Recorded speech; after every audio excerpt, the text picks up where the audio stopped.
Selamat pagi dunia penuh warna. Hari ini akan jadi istimewa. Selamat pagi wahai teman semua. Tawar yang iringi langkah kita. Sudah tak sabar segera dimulai. Siapkanlah dirimu. We're gonna have a good time. Oh so much fun. Bersama teman baru. Itu yang aku tunggu. We're gonna have a good time. Oh so much fun. Belajar hal yang baru.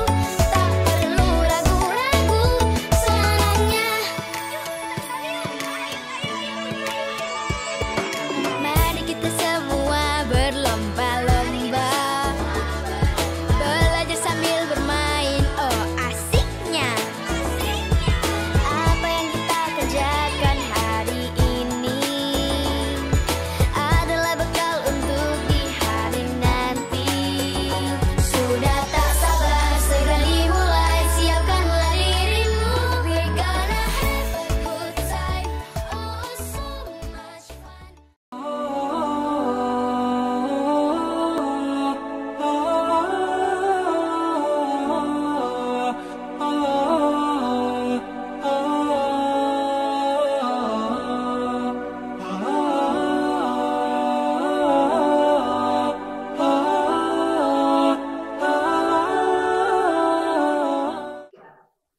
Assalamualaikum warahmatullahi wabarakatuh. Alhamdulillahilladzi anzalal Qur'an hudan linnas wa bayyinatin minal huda wal furqan. Asyhadu an la ilaha illallah wahdahu la syarikalah wa asyhadu anna Muhammadan abduhu wa rasuluh. Allahumma salli wa sallim wa barik ala nabina Muhammad wa ala alihi wa ashabihi wa man tabi'ahu bi ihsanin ila yaumil ma'ad. Faqad qala Allah Ta'ala fil Qur'anil Karim. A'udzu billahi minasy syaithanir rajim. Bismillahirrahmanirrahim. Inna a'tainakal kautsar fasalli li rabbika wanhar. Inna syani'aka huwal abtar. Wa qada aidan watslu alaihim naba ibnai Adam izkurruba qurbanan fatukubbila min ahadihima wa lam yutaqabbal minal akhar. Qala la aqtulannaka. Qala innama yataqabbalullahu minal muttaqin. Wa qala aidan wal budna ja'alnaha lakum min sya'airillah lakum fiha khair fazkuru ismallahu 'alaiha sawaf fa iza wajabat junubuha faqulu minha wa atimul qani'a wal mu'tar. Kadzalika sakharnaha lakum la'allakum tashkurun. Bapak-bapak dan ibu-ibu jamaah pengajian Ahad pagi Masjid Al-Furqan yang insyaallah selalu mendapatkan rahmat dari Allah Subhanahu wa taala. Pertama-tama tentu kita tetap dulu bersyukur ya dan banyak memuji kepada Allah. Alhamdulillah sampai saat ini, sampai pagi hari ini, kita masih sehat walafiat dan kita masih kuat dan kita dapat hadir ke majlis ilmu ini, majlis zikir ini dalam rangka mendekatkan diri kita kepada Allah Subhanahu wa taala dengan mengkaji tuntunan-tuntunannya yang telah dijelaskan oleh Nabi kita Muhammad sallallahu alaihi wasallam. Selanjutnya Bapak dan Ibu sekalian, kepada Nabi kita Muhammad SAW kita juga selalu memperbanyak selawat, salam. Karena dengan susah payah beliaulah kita bisa seperti ini. Bapak dan Ibu sekalian, kajian kita pada pagi hari ini, yaitunya ibadah kurban. Ya. Dan beberapa istilahnya dalam Al-Quran. Ya. Itu yang sudah kita atur materinya. Pedomannya, ya. Yang pertama adalah di dalam surah Al-Ma'idah ayat 27. Kemudian surat Al-Hajj ayat 36. Kemudian surat Al-Kautsar. Dan beberapa hadis Nabi kita Muhammad Sallallahu Alaihi Wasallam.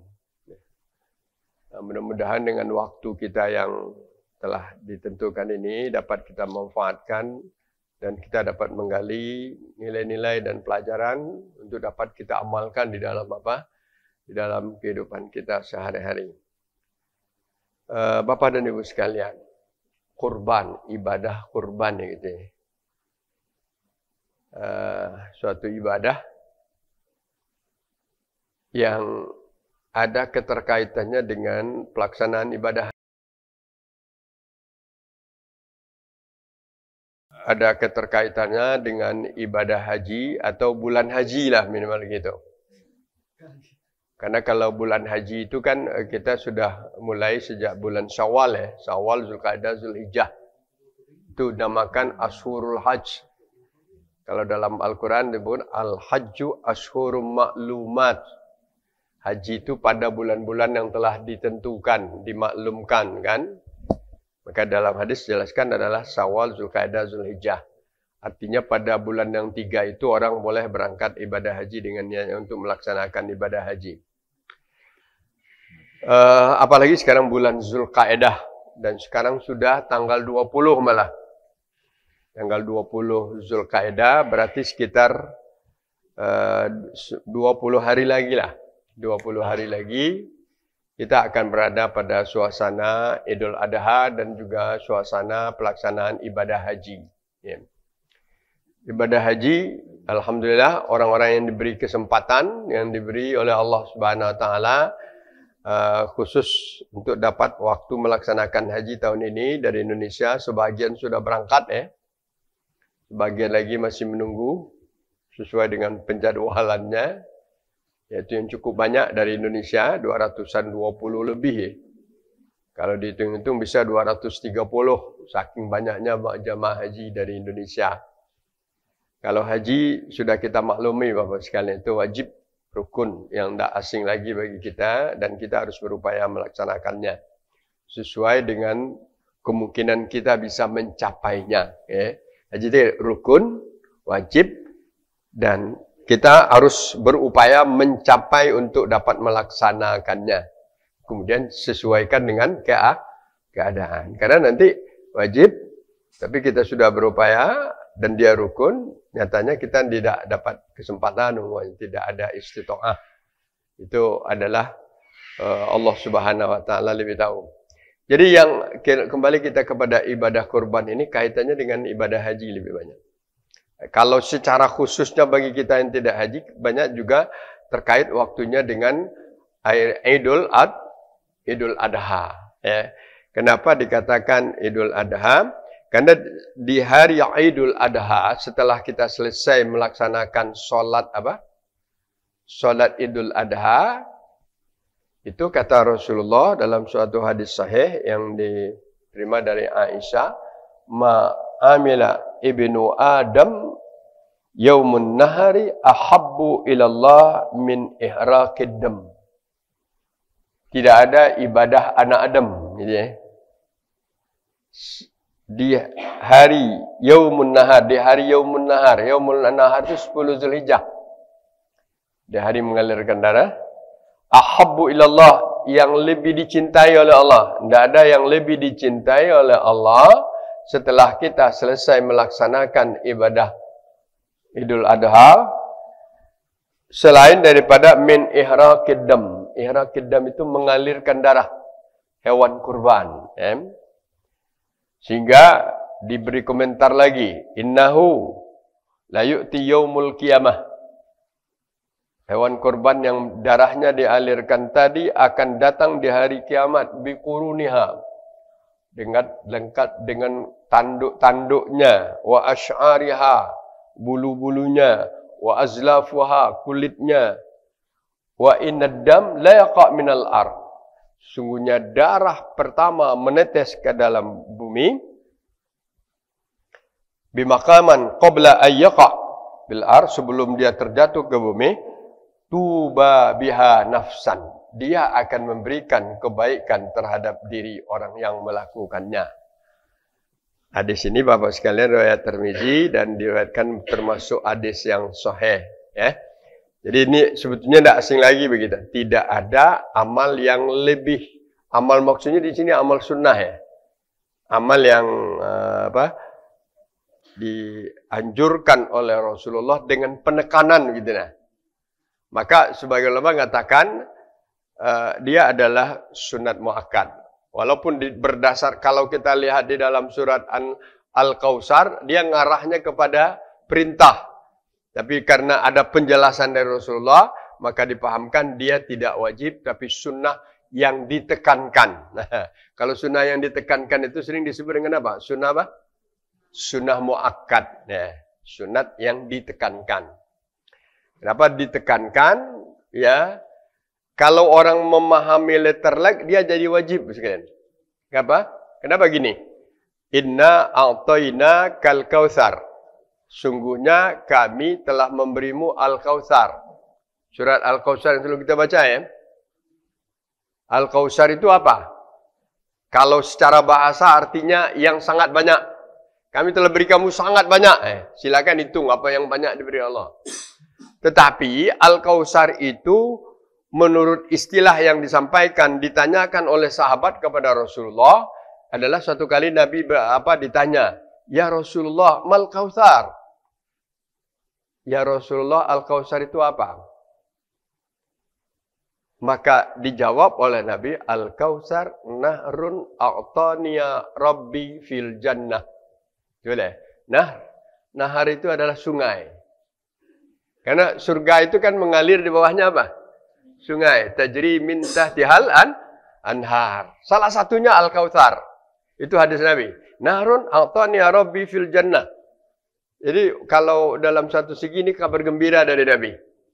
Bahwa orangnya itu Nabi akan masuk surga. Ya.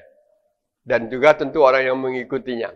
Karena kami sudah beri kamu yang banyak dan kami sudah siapkan kepada kamu tempat di surga yang mengalir di bawahnya sungai. Maka diperintahkan oleh Allah, fasolli. Kamu wajib sholat. Nah ini tidak ragu lagi kita, ya. Fasolli. Perintah. Ya. Wanhar itu artinya, dan alirkanlah darah hewan korban. Juga itu perintah. Nah, ini. Kalau dalam bahasa Arab namanya fi'il amar. Fi'il amar, kata kerja, tapi arahnya perintah.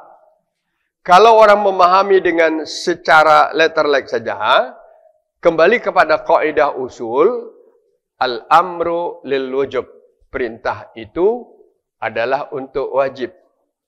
Kecuali dijelaskan illa ma dalla alaihi qarinah. Kecuali ada perintah tapi ada qarinah dia tidak wajib, maka dia itu sebabnya kurban itu tidak wajib. Ya. Ma dalla alaihi qarinah. Contoh coba sekalian,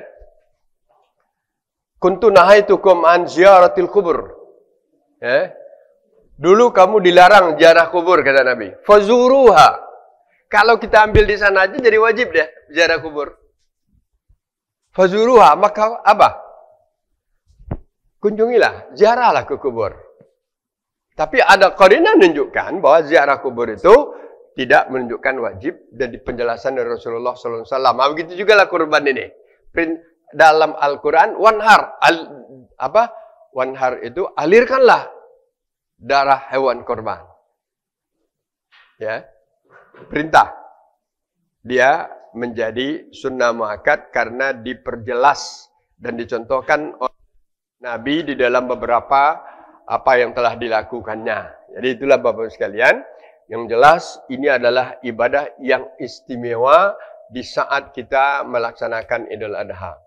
Kalau pahalanya jangan kita baca, nanti kita apa? Sekarang kembali dulu kepada materi judul kita. Rupanya kurban ini dalam Al-Quran istilahnya banyak. Ya. Yang umum di masyarakat kita kan Kurban atau korban? Coba ya. Kurban atau kurban? Nah, coba lihat ya.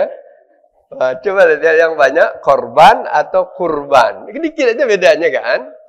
Kan bahasa Indonesia ini tidak semua huruf abjadid itu yang ada bahasanya kecuali tidak terambil dari bahasa asing. Q itu kan tidak ada bahasa Indonesia yang asli ya. Tapi karena ada Al-Quran, Qaf kan, Quran itu kan tidak bahasa asli Indonesia kan, maka jadi Q. Tidak begitu juga ini kurban dengan korban kan jauh bertolak belakang ya. Korban kecelakaan, korban pembunuhan, korban penculikan, korban penipuan kan itu. Jadi tapi jujur aja kita ibu-ibu Bapak sekalian, lebih banyak lidah orang kita terbawa kepada korban enggak tahun ini katanya kan? Benar enggak? Untung aja itu sudah dimaknai salah satu bentuk nama ibadah korban. Ya. Dan dilihat dalam bahasa Indonesia, inilah salahnya yang mulai timbul bermasalah Bapak sekalian. Yaitu perubahan abjadiah, huruf-huruf Arab menjadi huruf-huruf Latin. Ada perubahannya. Dan ini bermasalah. Ya. Kalau untuk kita yang mengembalikan kepada makna asli bahasa dalam Al-Quran. Dakwah umpamanya dan kalau dakwah itu kan D-A, kemudian dulu ada tandanya Ain, terbalik dia. Ain terbalik. Kemudian wah. Sekarang ejaan baru bukan begitu. Udahnya K, dakwah. Dan ini kabur. Kalau orang baca dakwah, apakah dakwah itu mendakwah? Misalnya arahnya sana ya. Di saat orang, walaupun ada H-nya ya. Tapi bacanya dakwah. Jadi kalau itu yang, kalau secara tulisan ilmiah, dia akan kembali seperti itu. Malah akan dipersalahkan kalau ditulis dengan apa? Itu tadi. Nah, begitu juga masalah ini. Kurban. Coba lihat dalam kamus besar bahasa Indonesia. Yang ditulis kurban atau korban. Nah, ini nih jadi masalah Ibu sekalian. Jadi maka itu saya kembali menginginkan kepada kita dalam pengajian ini sederhana aja. Kita kembalikan ibadah kurban ini menurut istilah yang ada dalam Al-Quran. Karena secara umum yang terpakai di Indonesia itu ada kata-kata kurban. Tapi kalau orang Arab jarang mengatakan pakai kurban. Orang Arab pakai adalah udhiyah.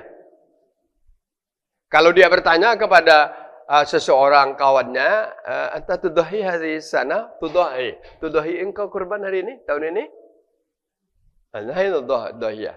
Jadi Bapak sekalian, kalau kita sudah terbiasa pakai kata kurban, Arab udhiyah gitu kan, maka di dalam Al-Quran kita kembalikan ada beberapa istilah. Istilah yang pertama kita ambil sila. Kalau saya sebutkan dengan ringkas saja Bapak sekalian, minimal 5. Kurban, ya, an-nahr. An-nahr difasalli li rabbika wanhar. Az-zabah. Az-zabah. Az-zabah itu penyembelihan. Aslinya malah itu. Wa faddainahu bizabhin azim. Surah As-Saffat.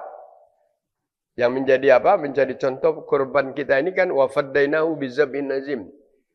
Wah, kurban Nabi Ibrahim itu di saat dia hendak mengorbankan anaknya dirubah, tiba-tiba muncul zabhin azim. Zabhin azim ini adalah seekor kibas yang besar. Ada berapa itu? Ya, kurban. Dua, pertama an-nahr, az-zabah. Yang keempatnya adalah udhiyah. Udhiyah, doha, udhiyah. Yang kelimanya nusuk atau mansak. Kan ada inna salati wa nusuki. Inna salati wa nusuki wa mahyaya. Kan gitu ya. Kemudian ada lagi Bapak dan Ibu dalam Al-Quran sebutkan walikullin ja'alna mansakan. Mansak. Ya. Jadi nusuk. 5 itu. Ada semuanya ada dalam ayat-ayat Al-Quran. Yang lazim terpakai bagi kita kurban. Atau kita pakai ada dengan nama hari raya aja yang kurban. Idul Adha. Kan? Idul Adha itu artinya apa? Hari raya kurban. Ya, hari raya udhiyah kan. Jarang orang juga pakai an-nahr. Atau an-nahr karena fasalil rabbika wanhar. Atau disebut an-nahru, hari mengalirnya darah hewan kurban. Tentu agak panjang cerita ini ibu dan bapak sekalian. Kalau kita ambil dulu istilah, kenapa orang kita agak terumum terpakai kata-kata kurban. Ini tidak terlepas daripada asal usul kurban yang pertama sekali diceritakan Al-Quran.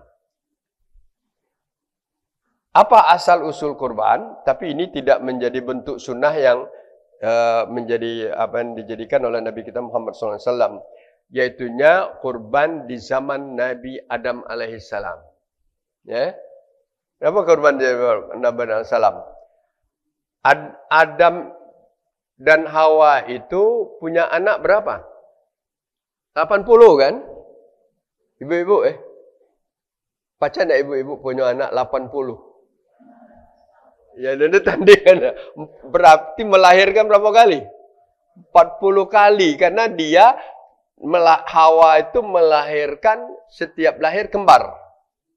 2 kembar, jadi 40 kembar jadi 80 ya. Masya Allah. Ini sekarang kalau nyebut 8 banyak kan? Iya, nyebut lebih dari 3 aja lah mulai banyak. Ya, Nabi Adam 80. Yang kita ambil ke sini di sana apa? Memang Allah takdirkan itu percepatan perkembangan umat manusia kan itu aja. Kan di waktu itu belum ada manusia di atas dunia selain daripada Adam dan Hawa. Maka untuk percepatan perkembangannya Allah mentakdirkan Nabi Adam dan Hawa setiap mendapatkan anak kembar 2. Karena belum ada apa? Belum ada hukum perkawinan dan belum ada juga manusia yang lain di waktu itu, maka di zaman Nabi Adam lah secara syariah yang dibolehkan kawin sedarah. Ya. Ini heboh kemarin Bapak ya. Ada saking rusaknya masyarakat kita di Indonesia, kita takut dijadikan alasan nanti.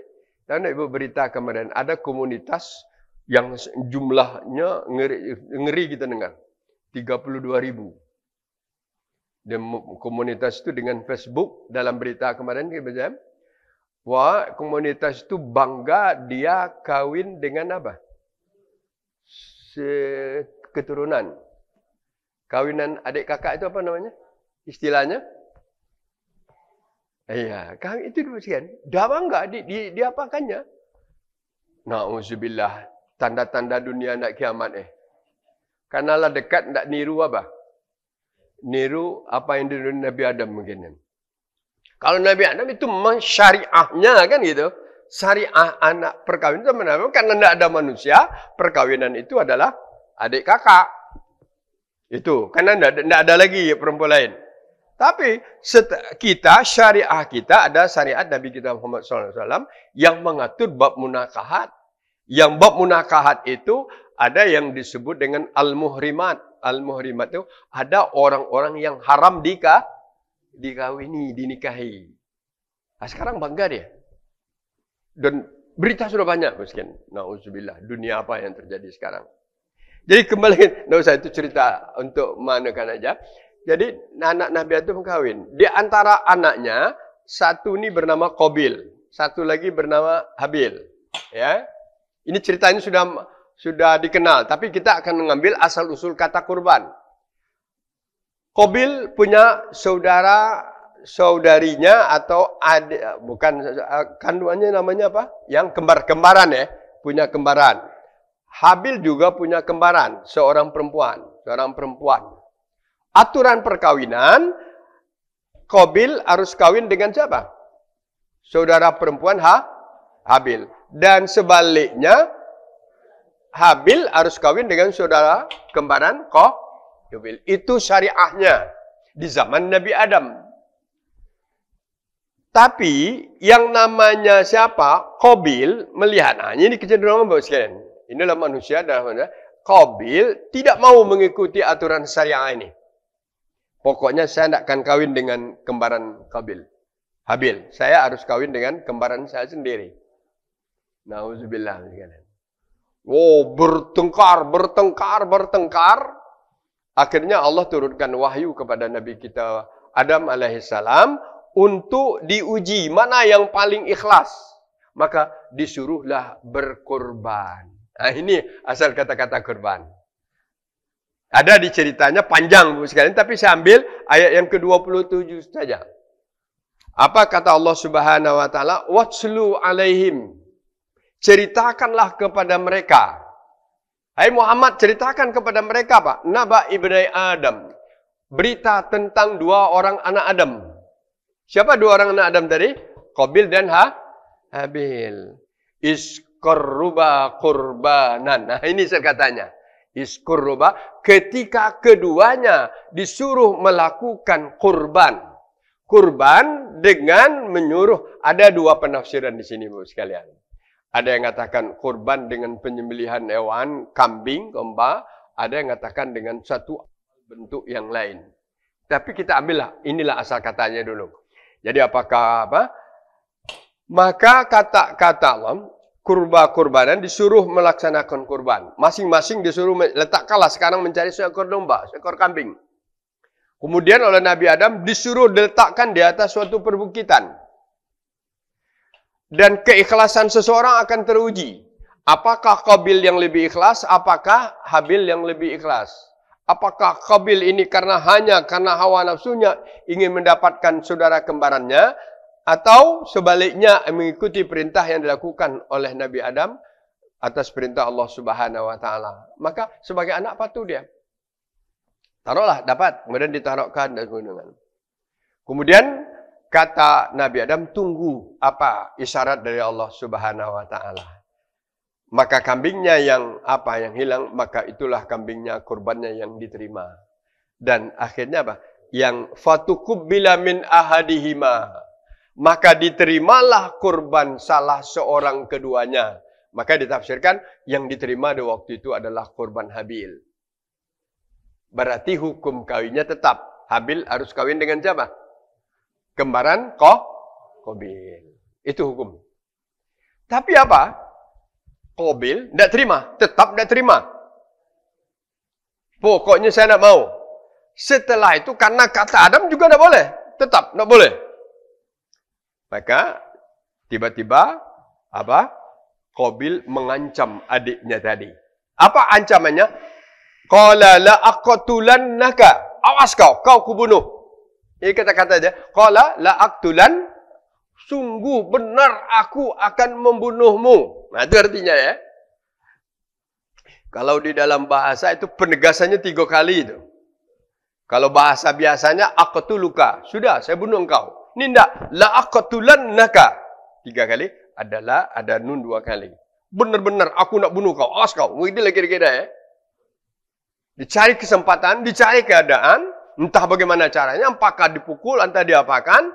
Maka Qabil membunuh adiknya Habil. Lantaran apa? Karena wanita. Karena hawa nafsu. Korbannya tidak terima. Sudah itu panjang ceritanya Bapak sekalian. Karena tidak ada kaitan dengan korban, ceritakan. Bacalah nanti cerita Habil dan Qabil. Juga akan dapat cerita kejahatan pertama di dunia. Itu ya. Kejahatan pertama di dunia pelakunya siapa? Qabil. Iya. Kejahatan pertama. Pembunuhan pertama oleh siapa? Qabil. Asad ya Qabil kan. Kemudian bingung. Kalau saya tambahkan dingin Bapak sekalian. Manusia waktu itu ilmunya kan belum berkembang. Setelah mati lihatnya adiknya tidak bergerak kan. Selama ini belum ada yang mati. Jadi kalau begitu manusia pertama mati di atas dunia ini siapa? Habil. Karena belum ada orang mati di waktu itu. Kecuali Habil. Hilang akal setelah rupanya. Manusia ini kan tetap ada hubungan batin antara adik kakak itu ya. Setelah dibunuhnya adiknya itu bingung juga dia. Tidak diapakan ini. Bergerak tidak lagi, tidak gerak lagi, diajak pulang tidak dapat. Maka di dalam ayat selanjutnya baca Bapak sekalian, maka Allah mengutus 2 ekor burung gagak. Dalam Al-Quran ini, 2 burung gagak itu berkelahi. Berkelahi juga, kemudian mati yang satu. Setelah mati yang satu, yang gagak yang ada dengan patuknya, dengan mulutnya, gali-gali tanah gitu. Tambah dengan kakinya. Kemudian sudah dalam, kawan nanti dimasukkan, kemudian ditimbunnya. Disinilah ilmu pertama Qabil, bahwa cara membunuh, menguburkan manusia, belajar dengan apa?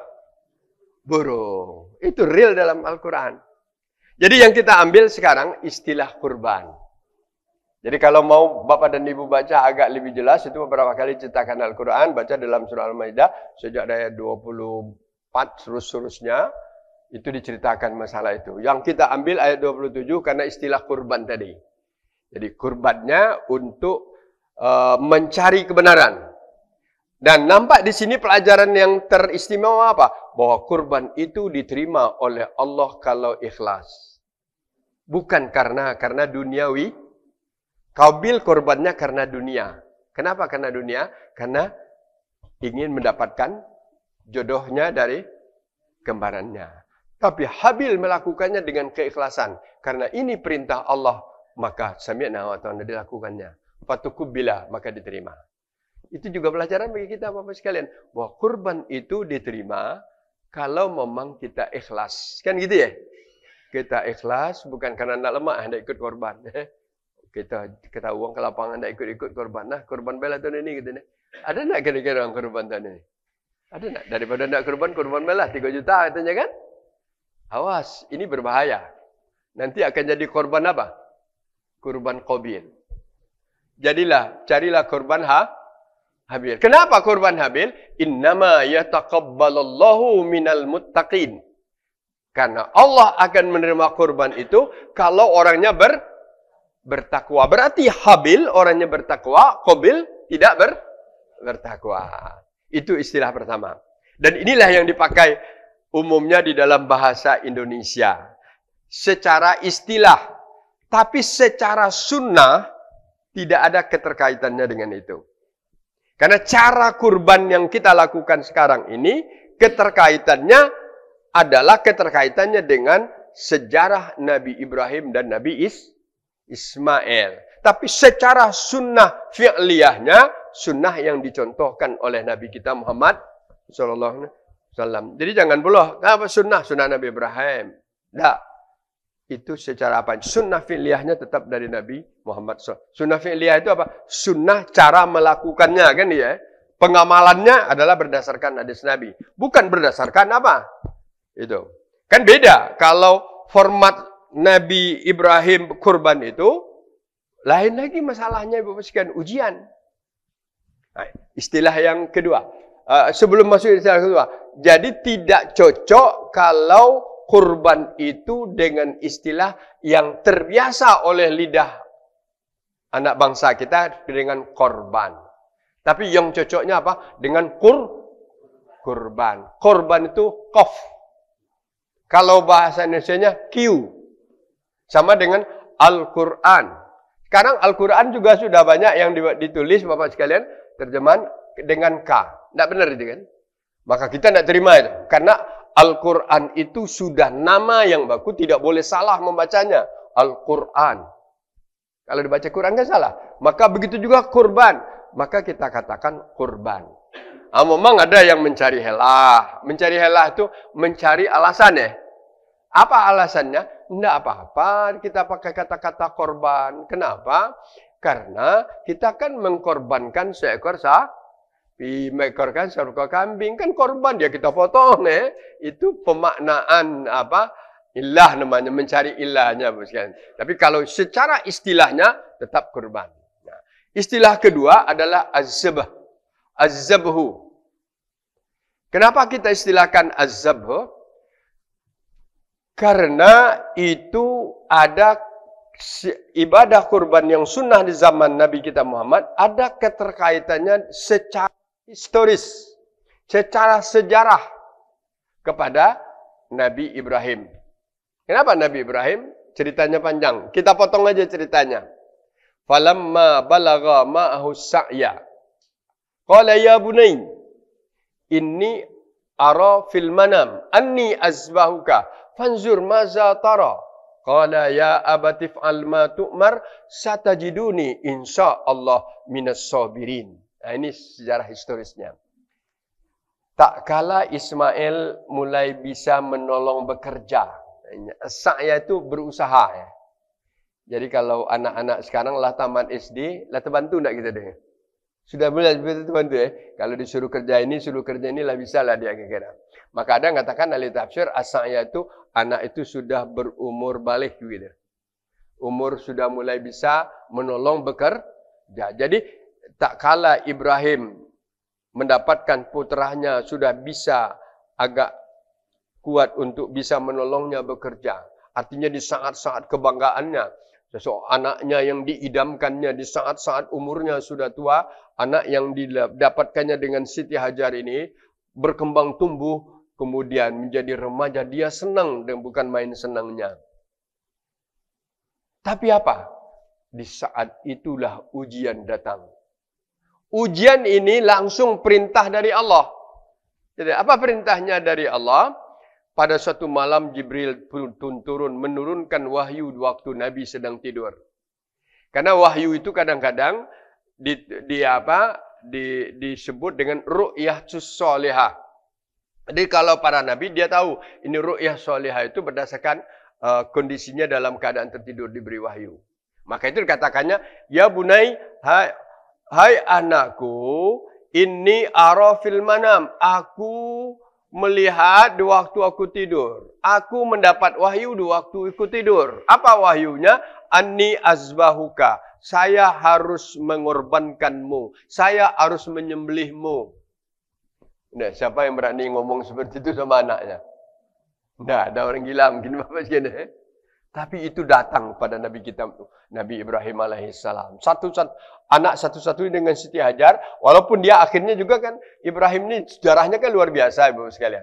Setelah Ismail lahir, istrinya Siti Sarah yang sudah lewat menopause. Lewat menopause itu apa? Tidak mungkin lagi punya anak. Atas kehendak Allah, iradatillah, kehendak Allah, innama ayyakula lahu kun fayakun, Sarah juga hamil. Dan dapatkan anak yang namanya Ishak. Dua anak Nabi Ibrahim. Satu dengan Ismail, dengan ibu Hajar. Satu lagi namanya Ishak dengan ibu Sarah. Dan inilah cikal-bikal semua keturunan Nabi sesudah itu. Kita ambil sejarah Nabi Ibrahim dan Ismail. Saat-saat senang itu kan sengaja dipisahkan. Ismail ditinggalkan di Mekah. Dan Ishak tetap tinggal di Palestina sekarang. Di Baitul Maqdis sekarang. Ya. Setelah itu disampaikan kepada anak. Dikira oleh Nabi Ibrahim anaknya akan berontak. Anaknya akan apa? Kalau seorang ayah berkata, kau kupukul kakek, mungkin lari anaknya. Apalagi kalau kau kubunuh, kan itu artinya ya. Walaupun mana, puntang-panting lari anak itu. Tapi lihat, Ibrahim mempunyai anak yang begitu soleh namanya Ismail. Karena dididiknya oleh Siti Hajar dengan pendidikan yang luar biasa. Keimanannya dan ketakwaannya. Di waktu itu dia berkata, ya abati, hai ayahku. Dalam bahasa Arab itu, Bapak sekalian, ayah itu ya abi. Tapi kalau dikatakan ya abati, sama dengan mengatakan kalau anak ya bunai. Ya begitulah. Hai anakku. Jawabannya ya abati. Kalau bahasa Arab ya ibni. Ini kan ya eba, ya abati. Hai ayahku sayang, itu artinya ya. If'al. Lakukanlah ya ayah. Kan itu ya. Silakan ayah. Kan? Anak muda, umur puber seperti itu kan. Silakan ayah. If'al. Matu'mar. Karena anda disuruh. Karena anda diperintahkan oleh Allah. Berarti apa yang sudah tertanam pada diri Ismail? kekuatan akidah dan iman tata tauhidnya yang tidak ada tandingannya. Ya abati fa'al. If'al ya Allah. Matu'mar. Karena ayah kan diperintah. Karena kalau perintah Allah itu apa? Sami'na wa ta'na. Kalau saya ya ayah, kalau itu memang perintah Allah, satajiduni insyaallah minas sabirin. Ayah akan lihat, aku akan terima itu dengan sabar. Anak siapa yang ada seperti itu sekarang? Tidak ada sekarang. Silakan cerita. Ya. Setelah itu baru runding lagi sama siapa? Hajar. Cak manalah seorang ayah nak ngomong sama suami, ngomong sama istrinya, Bu, apa boleh buat anak kita ini harus dibunuh? Inilah. Apa kata ibu waktu itu? Apa kira-kira kata-kata ibu? Kalau anak kita ini harus dibunuh? Mungkin langsung apa? Langsung berkelahi besar betul kan? Iya. Tapi di waktu itu apa? Hajar yang sudah dididik dan ditanamkan juga keimanan, dan dia tahu apa yang dilakukan oleh Ibrahim itu, semuanya adalah perintah Allah. Karena dia sudah teruji untuk itu.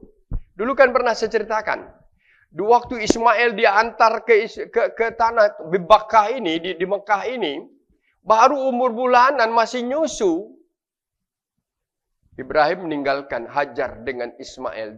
Tidak ada tempat, tidak ada orang lain, tidak banyak bekal. Kalau istri zaman sekarang ditinggalkan, kau tinggal sini dulu ya, saya balik dulu ya. Ngamuk, mungkin dilontarnya, langsung dilempar suami dengan batu. Ibrahim yang pergi tadi, dia pergi, setelah beberapa langkah, 20 langkah, apa kata Siti Hajar? Hai Ibrahim, kau tinggalkan aku dengan anak di sini. Apakah keinginan kau nak nemu istri tua? Kalau ngomong kasarnya gitu ya. Apakah nak nemu istri tuamu di Palestina sana? Atau ini perintah Allah? Ada tak seperti itu? Atau ini perintah Allah? Itu ada dalam Al-Quran, Bapak sekalian. Tidak saya tambah-tambah ceritanya itu. Itu ada dalam, apakah perintah Allah ini ya? Apa kata Ibrahim? Kata itu, ini adalah perintah Allah. Waktu itulah Hajar berkata, kalau itu perintah Allah, Allah tidak akan sia-siakan aku tinggal di sini. Ada nak yang punya keyakinan model itu? Kalau itu sudah kehendak Allah, Allah tidak akan sia-siakan aku di. Dan nyatanya demikian ibu dan bapak sekalian. Jadi kembali kita. Itu waktu kecil ya. Sekarang tiba lagi ujian. Ujian, lah dewasa anaknya disuruh potong. Sudah runding. Ya, dia terima lagi.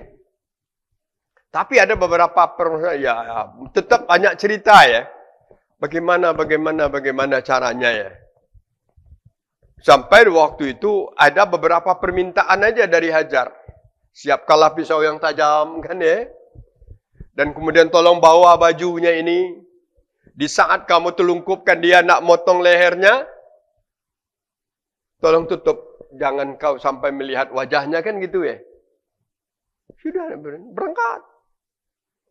Tapi tiba baru berapa langkah berjalan, apa tiba-tiba bisikkan, Ibrahim, sampai hati kau. Gitu ya.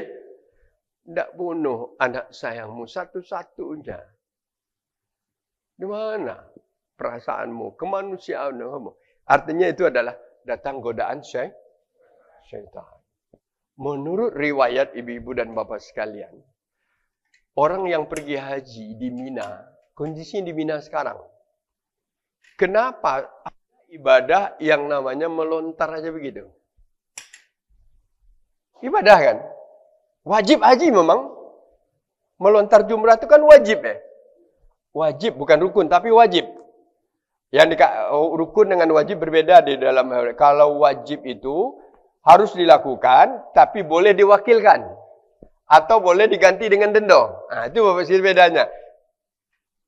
Di hari pertama itu, langkah pertama, di tanggal 10 Zulhijjah, setelah di Muzdalifah pagi-pagi, kita ke mana? Ke Mina kan? Sampai di Mina, kita ke perkemahan, sudah itu langsung ke mana?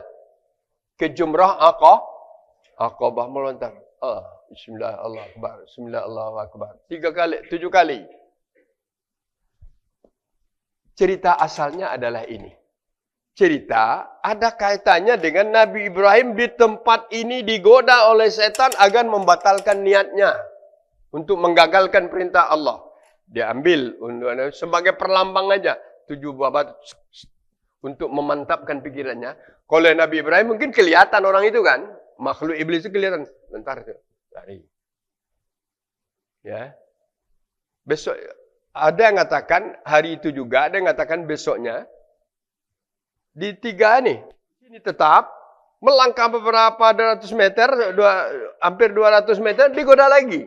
Lempar lagi 7 kali. Lempar lagi 7 kali. Jadi di 3 tempat ini, sekarang diabadikan sebagai tempat ibadah. Apa? Jumrah Sugro, Wusta, dan Kubro. Ya. Yang Kubro inilah yang Aqabah tadi. Ya, Aqabah namanya. Jadi Bapak sekalian dilontar 3 kali. Jadi itu adalah rentetan ibadah haji yang wajib dilakukan. Kenapa? Itu sunnahnya. Karena kata Rasulullah, khuzu anni manasikakum. Kalau kamu haji, lihat cara aku mengerjakan, lihat itu. Jadi kita melakukan itu karena Rasulullah nyuruh kita itu. Tidak bermakna sebagai historis sejarahnya. Nah, kalau historis sejarahnya apa? Itu adalah tempat Nabi Ibrahim apa? Melempar setan yang mengganggunya. Jadi jangan sekali-sekali, jangan pula kita beranggapan waktu haji, waktu melontar itu kita melontar tapi kita melontar jamrah. Jamrah Aqabah, jamrah Sugro, Wusta, dan apa itu bos sekalian. Nah, setelah sukses di sini, pergilah dia kepada suatu tempat tidak berapa jauh dari sini. Setelah jauh, disiapkan oleh Nabi Ibrahim, pisau sudah tajam, kain untuk menutup kepalanya sudah siap, ya.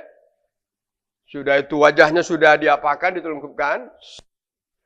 Di saat pisau tidak diapakan, tiba wahyu dari atas. Wahai Ibrahim, kau telah sedaqta ru'ya. Apa yang kamu lakukan itu sudah benar. Wa faddainahu. Tetapi apa yang kamu lakukan ini kami tebus bizabhin azim. Tiba-tiba muncul di sini seekor apa? Seekor kibas.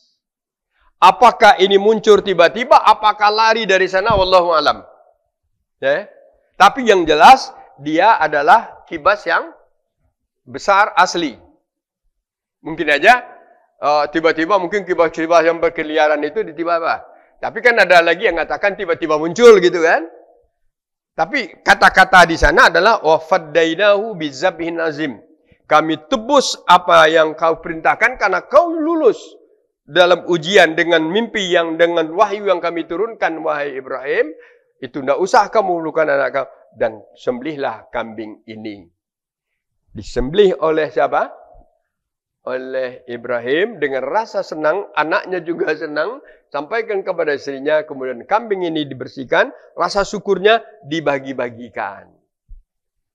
Dimakan bersama. Dan itu adalah historis cikal bakal bentuk ibadah kurban yang menjadi sunnah Nabi Ibrahim alaihissalam. Sunnah sejarahnya, tarikhiyahnya. Tarikhiyah itu sejarah, historis namanya. Tapi kalau istilahi di Indonesia saya ambilkan dari dalam surah apa? Surat Al-Maidah cerita Nabi Adam. Itu kan ada, tidak kurban istilahnya zabah. Zabah itu penyembelihan.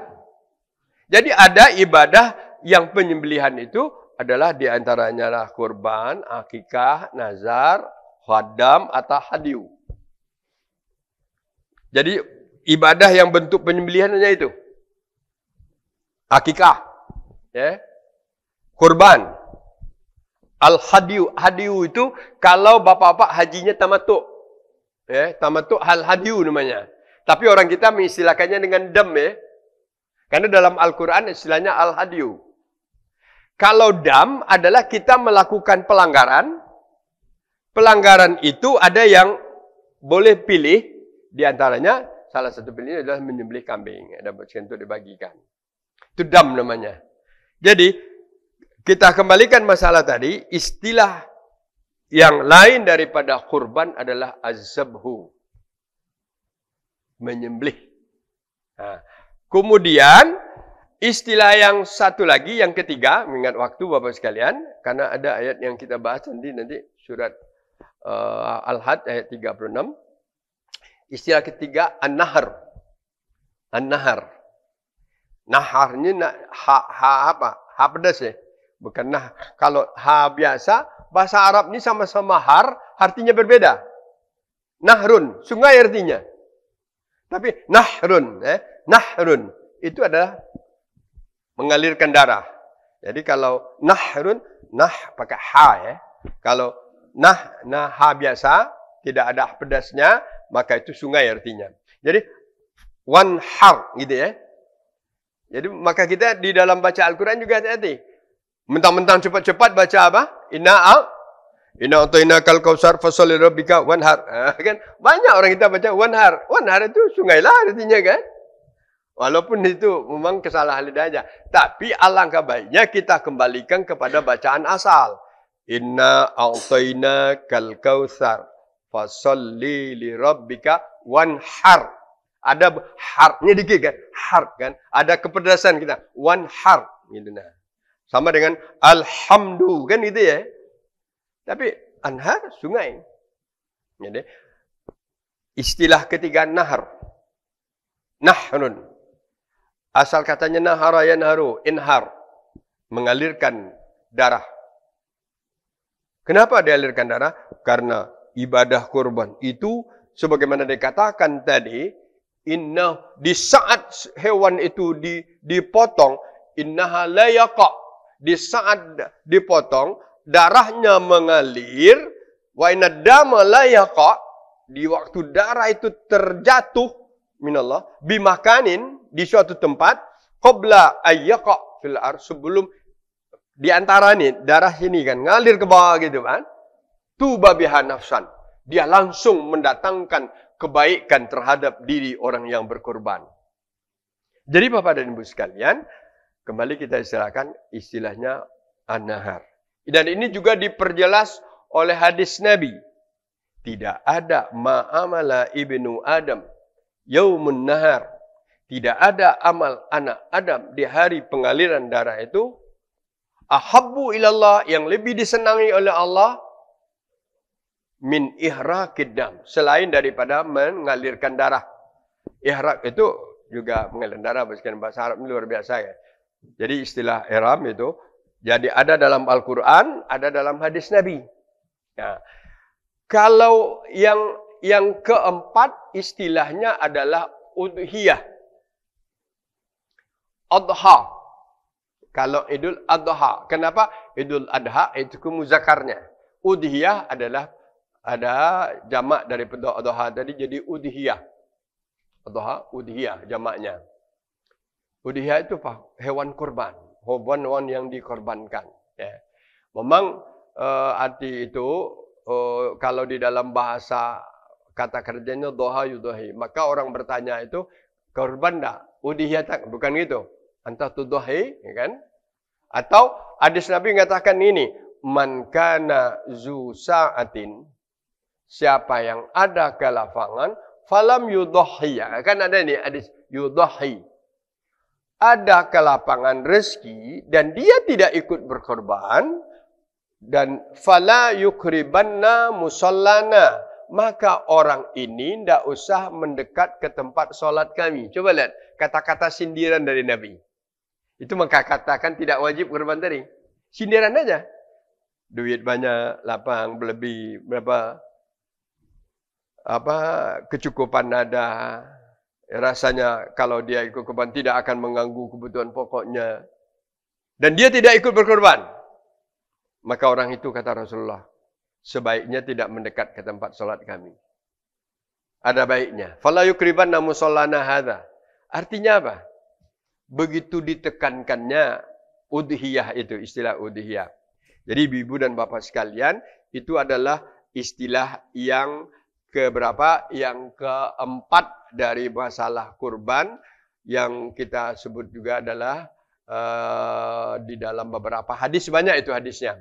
Hadis yang lain dikatakan oleh Rasulullah Shallallahu Alaihi Wasallam juga, siapa yang mau berkorban, ya, siapa yang mau berkorban, an Ummu Salamah idza dakhalatil asr wa arada ahadukum ayyudhi.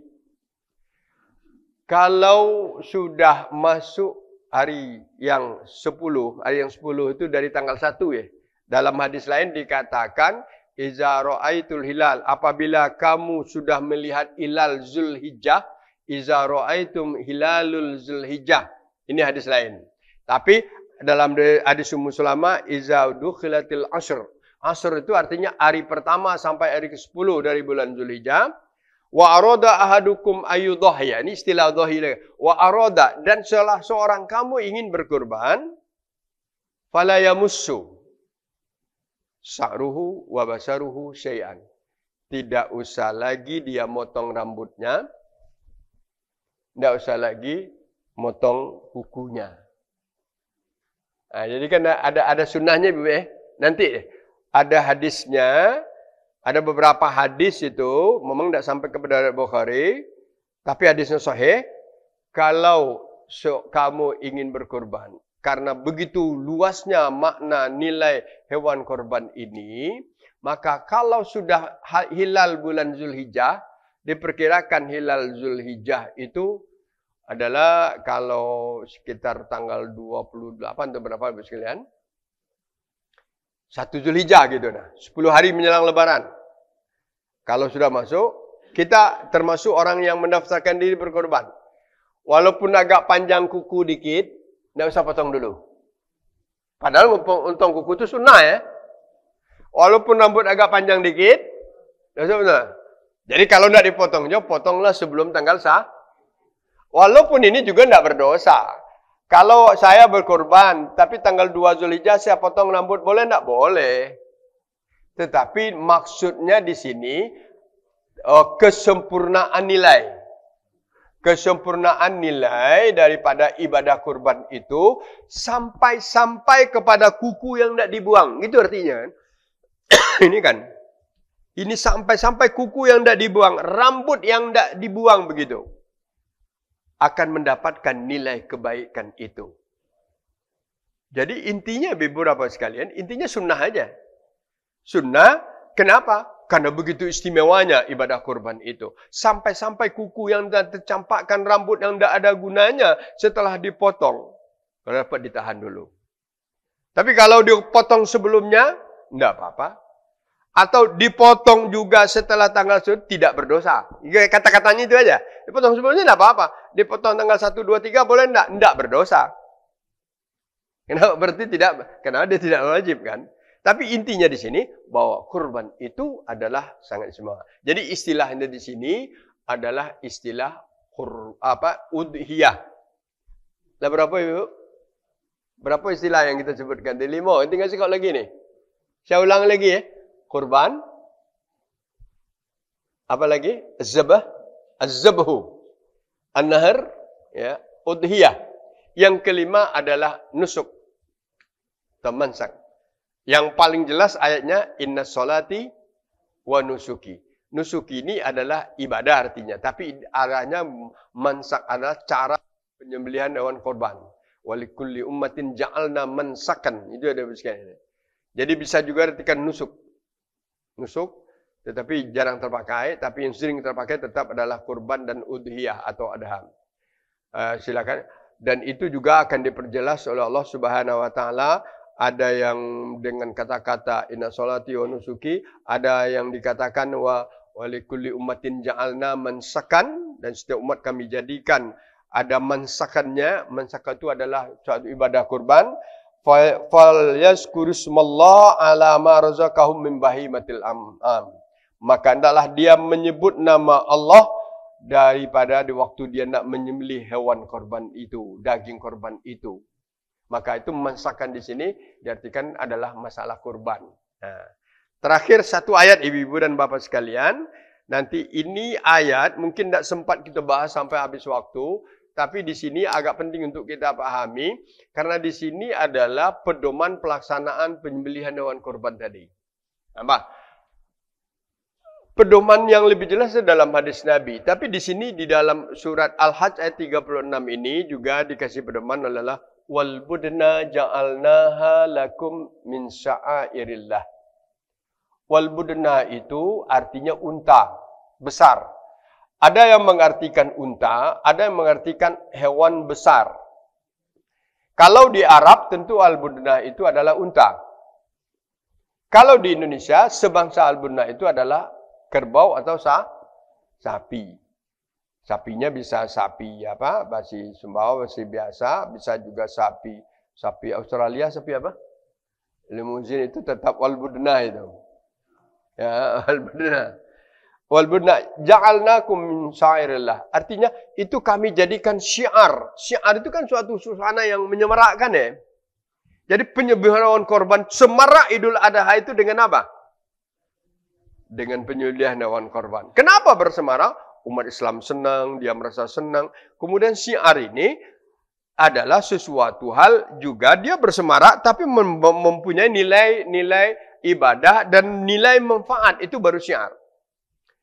Tapi ada juga orang yang malam bersoal tengah malam dia gelap-gelip di sini, itu bukan syiar ya. Di seberang sana itu dekat hotelan itu ada malam-malam itu bersinar-sinar tempat apa namanya itu?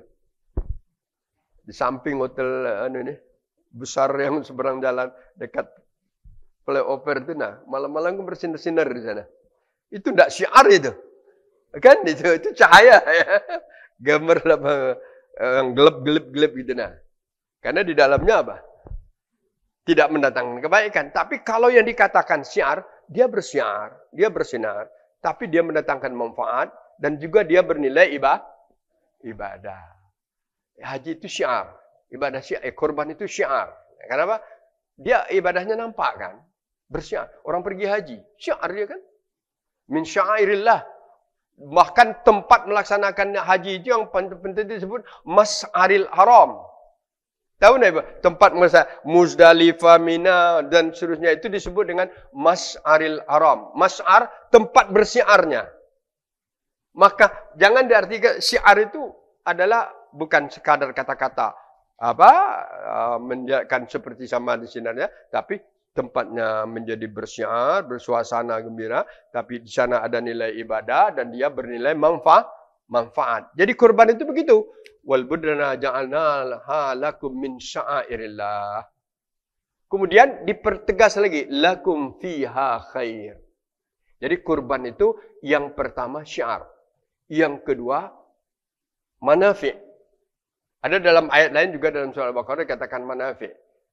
Wa manafi'un linnas, banyak manfaatnya terhadap manusia. Kalau di sini dia walakum fiha khair, untuk kamu banyak baiknya. Nyembelih hewan korban itu banyak, sejak dari menyembelihnya banyak baik. Kenapa kok menyembelih itu harus jadi ibadah? Karena ini adalah perlambang kita melawan hawa nafsu. Kenapa harus kambing? Karena ada manfaatnya kepada manusia. Secara sikap, secara makna bahwa kambing, sapi, dagingnya adalah nilai-nilai protein yang dibutuhkan oleh tubuh manusia. Jadi orang Islam itu secara tidak langsung ada sunnahnya makan daging kan? Minimal. Kan banyak sekalian. Sunnah kan? Jadi tidak ada orang yang yang anti makan daging itu apa? Orang yang baju merahnya itu kan? Anti makan berdarah ya. Ada enggak orang anti berdarah yang kemarin ini melakukan perjalanan dari Bangkok sampai ke ke Mojopahit? Ke kerajaan ke Candi Borobudur. Bisu. Itu kan anti apa? Anti makanan berdarah. Tapi orang Islam disuruh makanan berdarah kan? Benar enggak? Coba lihat. Baru lahir aja disuruh ngapa? Akikahan. Akikahan kan? Kenapa akikah? Kambing. Kambing itu diapakan? Makan. Melakukan kesalahan ibadah haji. Potong kambing. Ya. Haji tamattu. Potong. Kan? Kemudian kurban. Berarti apa? Allah mengingatkan bahwa orang Islam itu harus mempunyai nilai-nilai kesehatan, makanannya yang mendatangkan manfaat terhadap. Maka dikatakan lakum fiha khair. Oh, banyak itu ibu dan bapak sekalian. Kalau khair itu sangat baik, sangat banyak kebaikan itu nah. Nah, sudah itu baru di ayat ini disebutkan cara pelaksanaan penyembelihan. Faskurusmallaha alaihi sawaf. Ini cara menyembelihnya. Sebutlah nama Allah di waktu dia sudah siap. Tegak. Karena ini unta itu tidak sama dengan sapi cara belinya. Kalau sapi digolekkan, dijatuhkan ya. Kalau unta disuruh tegak lurus.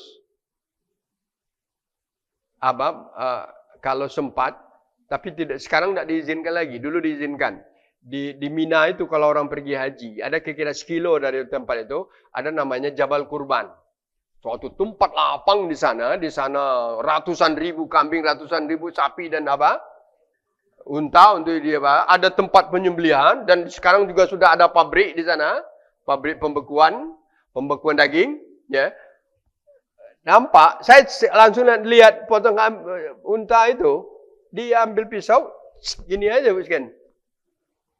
Tidak seperti kita apa?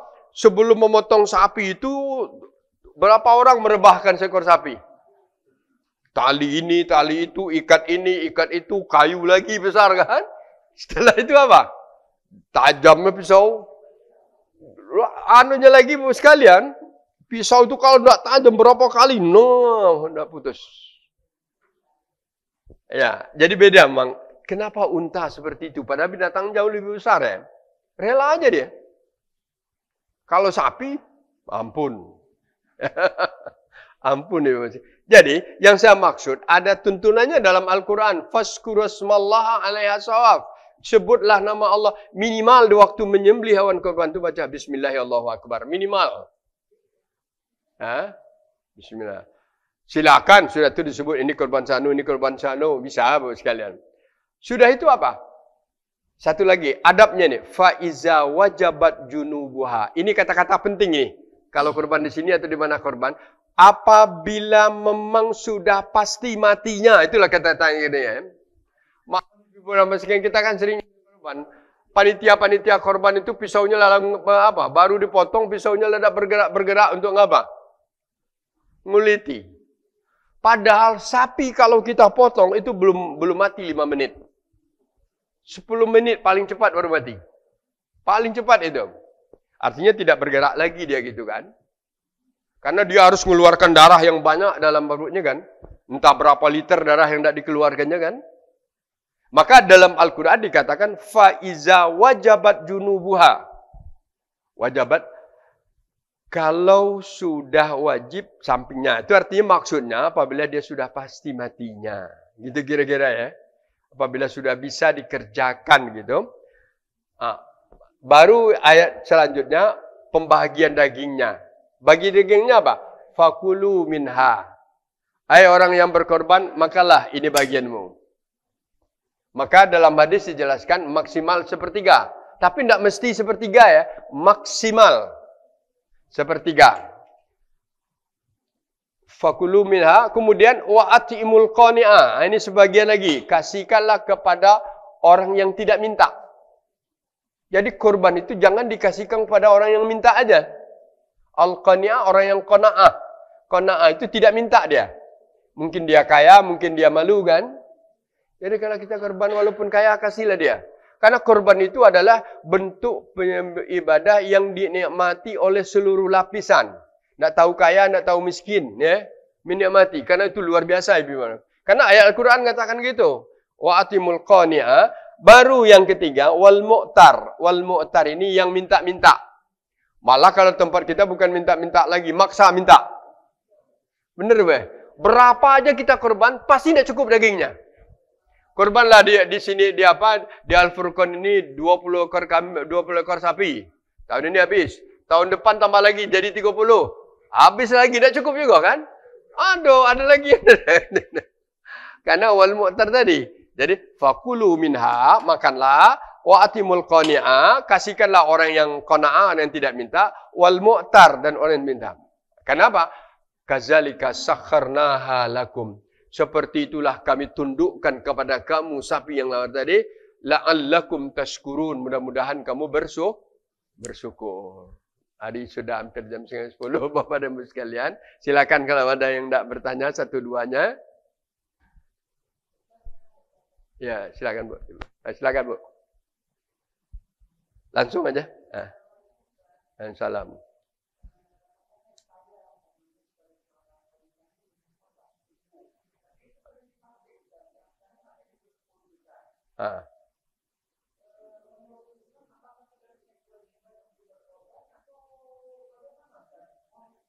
Ya. Tadi sudah saya jelaskan hadis Nabi, Bu ya.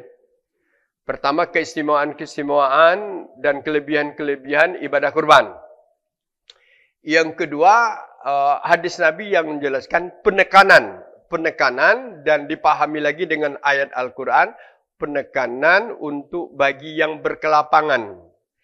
Bahasa Nabi itu luar biasa. Man kana zu sa'atin. Barang siapa yang mempunyai kelapangan. Sa'atin itu wasi'un. Punya kelapangan, artinya kelapangan rezeki. Kalaupun ini dikorbankan, tidak akan mengganggu. Tidak akan mengganggu hal yang primer di dalam kebutuhannya. Kebutuhan kita ini kan 3. Ada yang primer. Ini tidak dapat kalau primer itu. Ada yang sekunder. Ada yang kedua. Ini boleh ada, boleh tidak. Ada yang tersier. Ada tersier. Orang banyak kajinya tersier sekarang. Bukan sekunder lagi. Jadi, kalau yang sekunder, yang primer ini, ya alhamdulillah kebutuhan pokok. Artinya kalau ini insya Allah tidak akan mengurangi, tidak akan mengganggu. Kita bisa menilai sendiri, Bu sekalian. Karena kita tidak bisa berkatakan dengan jumlah. Karena kebutuhan rumah tangga kita tidak sama satu sama lain. Ada seorang yang mungkin walaupun penghasilannya lebih dari 5 juta, tapi kebutuhannya lebih dari 5 juta, habis saja. Ada orang yang penghasilannya 3 juta, tapi dengan kebutuhan 3 juta masih bisa diatur. Tidak bisa sama, Ibu Bapak sekalian. Karena ada orang yang Allah itu maha adil. Ada orang yang kebutuhannya banyak, itu penghasilannya banyak, kebutuhannya juga banyak. Ada yang sakit lah. Itulah keadilan Allah itu. Ada orang yang dia biasa. Dia kerja tukang cuma. Kerja harian. Kalau dihitung-hitung, dia dapat bekerja 25 hari. Walaupun 150, paling-paling sekitar 4 jutaan. Tapi dia masih 3 juta 4 juta ini masih kebutuhan primernya masih cukup, anaknya masih sekolah, dia masih bisa ikut menabung. Kan luar biasa itu. Tapi ada orang yang 10 juta penghasilannya. Tanggal 25 lah masalah lagi. Ada enggak Ibu saya? Tanggal 25 lah bermasalah karena ada 5 hari lagi ini. Nah, ini tidak bisa. Maka kita juga diberi oleh Allah cara kita menilai. Bahwa hasilnya kita gini, saya kira-kira apa enggak? Ya, hal-hal yang primer terganggu enggak? Ya, rugi enggak saya kalau alhamdulillah enggak terganggu, rugi enggak apa? 3 juta. Kemudian diganti oleh Allah. Karena kita sebagai orang beriman punya keyakinan sesuatu hal yang kita korbankan karena Allah akan menggantinya min haitsu la yahtasib. Diganti oleh Allah dengan cara yang tidak diperkirakan. Dan itulah yang harus diyakini oleh orang Islam. Ya. Itu Ibu. Jadi Ibu sendirilah yang bisa menilai. Tapi kadang-kadang ada orang, ibu-ibu Bapak sekalian, secara hukumnya dia tidak terlalu dianjurkan berkorban. Karena yang primer aja tidak terpenuhi dia. Tetapi karena dia terdorong, rugi aku, walaupun tidak bisa berkorban. Sekali-sekali aku ingin juga berkorban, katanya. Akhirnya apa? Sedikit demi sedikit, sehari dia kumpulkan duitnya. Sekali sebulan dia menabung. Setelah menabung, walaupun kerjanya hanyalah mengumpulkan sampah barang-barang bekas atau yang lain, atau pekerjaannya menurut kita tidak tapi dia ikut berkorban. Tidak dilarang. Tapi tidak terlalu dianjurkan memang bagi dia. Tapi dia merasa rugi. Disinilah letak nilai keimanannya. Banyak ibu-ibu Bapak sekalian. Dan banyak juga sekarang masjid-masjid atau lembaga-lembaga yang membuka kalaulah 2 bulan setelah lebaran haji mulai membuka tabungan kurban. Jadi itu karena ini ibadahnya sunnah, dikembalikan kepada bagaimana kita menilai sendiri. Itu aja. Saya cukup Bu, Ya, silakan Bu. Hah?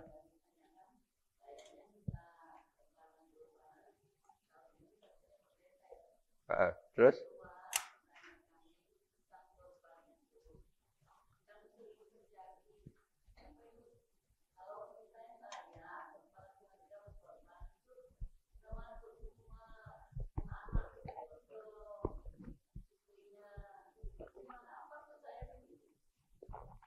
Ya Bu, Bagus Bu.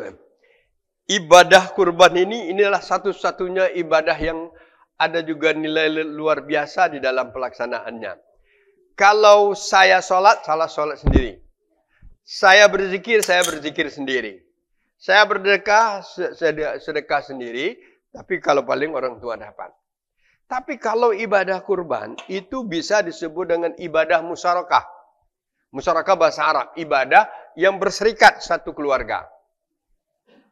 Jadi suatu keluarga artinya apa? Dan memang itu yang harus kita lakukan, mencontoh kepada Nabi. Jadi satu-satu ibadah yang berserikat gitu nah. Ibadahnya satu tapi berserikat. Boleh. Jadi boleh kita satu, boleh berserikat. Maksud berserikat gini. Ini kurbanku dan keluargaku. Nah gini Bu. Dan Nabi ngomong seperti itu. Di waktu dia nak motong apa? Motong hewan kurbannya. Haji minni wali'ailati wa man lam yudhahi min ummati. Malah ditambahnya luas lagi.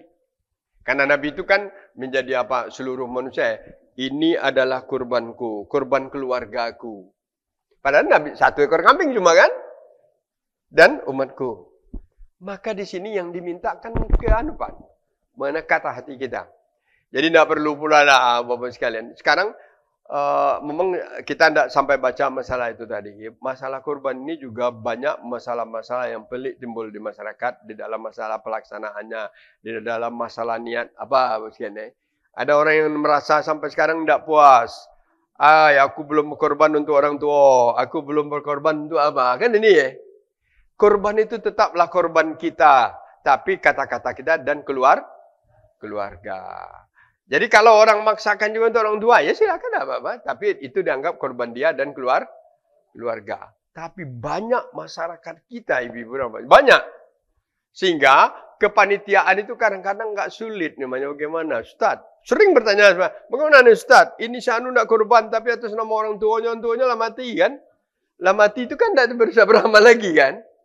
Tapi itu masih banyak sekarang. Maka jalan keluarnya sebetulnya apa yang dikatakan Nabi tadi. Ini kurbanku dan keluarga. Kalau orang tua dia otomatis sudah dapat kan. Tapi orang itu tidak merasa puas kalau tidak menyebutkan apa? Nama. Itu mungkin secara kejiwaan aja.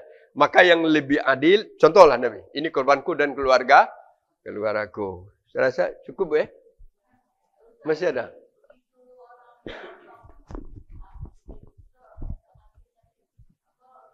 Nah, kalau kita sudah kasihkan duit, kita sudah punya. Cuma ada sunnahnya. Ada sunnahnya, ada baiknya. Kalau waktu dia memotong itu, ada disaksikan. Walaupun tidak disaksikan, tidak apa-apa. Tapi ada baiknya. Itu aja. Silakan Bu. Satu lagi silakan.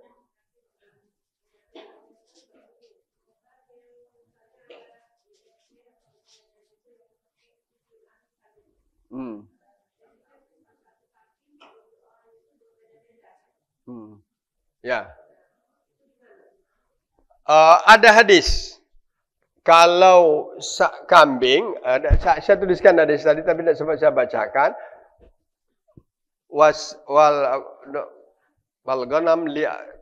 Kalau kambing itu untuk satu orang dan wal budna lis-sab'ah. Itu ada di dalam pembahasan fikih al-ibadah musyarakah. Jadi kalau al-budna itu unta untuk 7 orang. Karena itu di waktu perang Hudaybiyah. Hudaybiyah itu kan Bapak sekalian, kegagalan Rasulullah pergi haji. Rasulullah kan pernah gagal pergi haji. Jangan-jangan kita aja gagal pergi haji. Tahun ke-8 Rasulullah dan ribuan umat Islam berangkat haji. Tapi gagal, dihadang oleh orang Quraisy di mana? Oleh orang Quraisy di Hudaybiyah. Perang terjadi. Akhirnya perdamaian terjadi, maka salah satu perdamaiannya waktu itu Muhammad dan pengikutnya tidak boleh berangkat haji tahun ini. Dan tahun depan diizinkan. Nah, baru tahun depan pergi haji. Tapi karena ihram sudah dipakai, itu harus harus membayar dam. Kan dia sudah pakai ihram dari Zulhulaifah. Zulhulaifah itu Bir Ali sekarang. Zulhulaifah. Kan jauh dia. Sudah capek kan dah jadi pergi haji. Maka dia harus membayar al-hadiyu. Hadiyu tadi ada dalam surah Al-Baqarah 197. Hadiyu, maka harus menyembelih. Dihitung kambing habis. Nah, maka ada unta, ada sapi. Maka di waktu itulah Rasulullah berkata, diriwayatkan oleh Jabir, naharna ma'a Rasulullah amul Hudaybiyah. Kami berkurban di zaman Rasulullah di waktu perang Hudaybiyah, al-budnah an sab'ah wal baqarah anis sab'ah. Ada hadisnya itu. Bahwa unta untuk 7 orang, sapi juga untuk 7 orang. Ini yang bersyarakat. Yang ibu tanya mungkin ini. Atau tanya yang lain. Tanya yang lain gini. Ada di sekolah-sekolah. Ini mungkin arah pertanyaan ibu ini ke sini. Ada di beberapa sekolah. Guru agamanya mengajak kita arisan, kita ngumpul-ngumpul. Bahwa kelas kita berkorban sikok. Padahal jumlah muridnya 30-an ya. Bagaimana? Dia kumpul-kumpul gini kan. Jadi 30 ya mungkin kan. Tapi apakah itu kurban? Apakah itu apa? Ya kalau secara sunnahnya dia tidak kurban namanya. Karena kurban itu kalau sapi hanya 7 orang. Kalau yang musyarakah itu keluarga. Adapun arisan seperti itu juga arisan dengan makna mengumpulkan duit bersama-sama, tapi penyembelihannya tetap sah. Penyembelihannya ya dagingnya kan dibagi dinikmati gitu kan. Tapi dalam segi makna tarbiyahnya, dalam segi makna pendidikannya di sana terkandung makna bahwa dari awal anak itu sudah tertanam untuk belajar berkorban di sini aja Bu sekalian. Nah, kalau arisan berkorban makna lain adalah korban kita korban tak cukup duit aku. Aku kasihkan duit aku tahun depan awak pula. Itu tidak ada sunahnya Ibu sekalian. Tidak ada sunahnya seperti itu. Karena korban itu kan siapa yang punya kelapangan.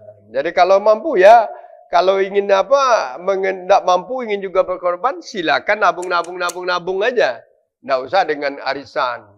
Arisan itu kan bisa menimbulkan masalah misalnya. Kan kita terjamin hidup tahun depan. Ya. Sehingga juga arisan itu kalau tidak hati-hati juga berbahaya. Dan apalagi sekarang arisan banyak bermasalah.